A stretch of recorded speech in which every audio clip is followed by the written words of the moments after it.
Hola a todos, aquí les comparto un spoiler de esta gran serie GL Harmony Secret basados en la novela. No dudes en suscribirte para estar al pendiente de los nuevos spoilers que traigo para ti. Maevika la miró, intentando interpretarla mientras Aiguarin esperaba que la mujer le estrechara la mano. Le dedicó una leve sonrisa, suficiente para parecer amistosa, antes de tomarle la mano y estrechársela. Un placer conocerla, señorita Aiguarin. Sí, Aiguarin le devolvió la sonrisa. Un placer. No dijeron ni una palabra después de eso. Simplemente se miraron a los ojos.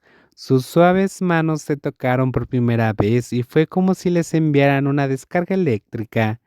Ambas lo sintieron y una idea les cruzó la mente. La prensa observaba sus interacciones como amigas y enemigas. Esos reporteros presenciaban la primera presentación de las representantes de las dos grandes firmas y minutos después, esta misma imagen se publicaría en internet. La Torre Reader Duty Free era un edificio de oficinas de 7 plantas. Su exterior era de cristal por todos lados, por tanto, no necesitaba luz artificial durante el día.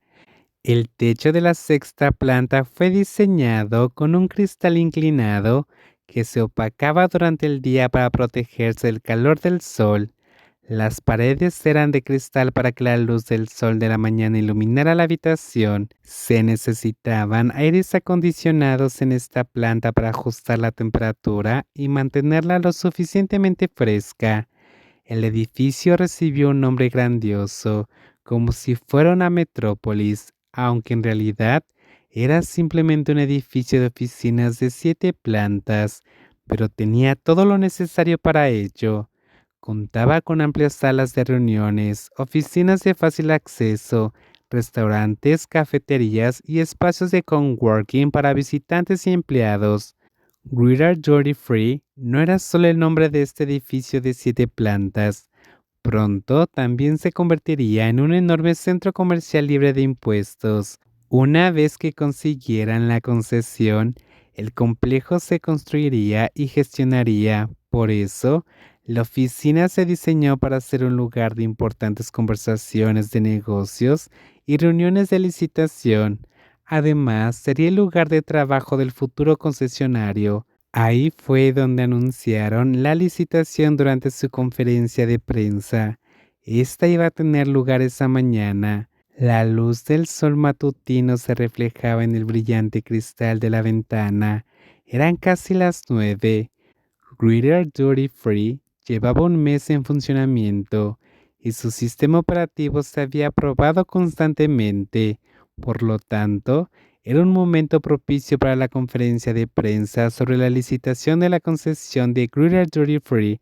Numerosos representantes de importantes empresas asistieron a la conferencia para demostrar su interés en participar. Las plantas con más visitantes fueron la primera y la séptima. La primera planta era un vestíbulo espacioso y lujoso, mientras que la séptima albergaba un espacio de coworking y una cafetería junto al ventanal, donde la gente podía sentarse a disfrutar de la vista nocturna. Abrían el techo de cristal durante la noche para que la gente pudiera mirar hacia arriba y contemplar el hermoso cielo oscuro. Esta zona estaba abierta hasta las 8 de la noche para que los visitantes o empleados disfrutaran de un ambiente relajado. Aún así, era una hora razonable para tomar un café. Alguien contemplaba la luz brillante que entraba por el ventanal mientras esperaba su bebida. Aparte de algunos oficinistas, había visitantes en la planta superior que asistían a la conferencia de prensa. La mayoría de los invitados esperaban en el vestíbulo para charlar con sus conocidos, pero Iguarin era adicta a la cafeína.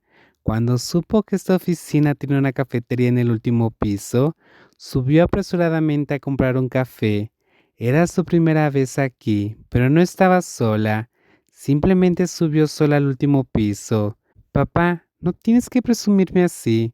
Una mujer hablaba por teléfono. Entonces, mientras seguía hablando, se detuvo para mirar la carta de bebidas. Aunque alguien haga eso, podemos tomar medidas como empresa. ¿De qué serviría salir en las noticias? Al final, tomarán una decisión basándose en las cualificaciones y la financiación de la empresa, ¿no? Lo entiendo, sí. Tienes más experiencia que yo. Es buena en su trabajo. Es conocida y tiene buena reputación. Además, es muy guapa. Debería haber competido con... Vio que alguien la miraba fijamente antes de que pudiera terminar la frase. Le devolvió la mirada y ya no respondió a la persona del teléfono. Aiguarin observó a esa mujer. Era cierto que la había mirado primero, pero ¿por qué la miraría a ella? Bueno, le venía de maravilla. Aiguarin la estaba observando porque esa mujer era despampanante y tenía muy buen gusto, a juzgar por su ropa de trabajo.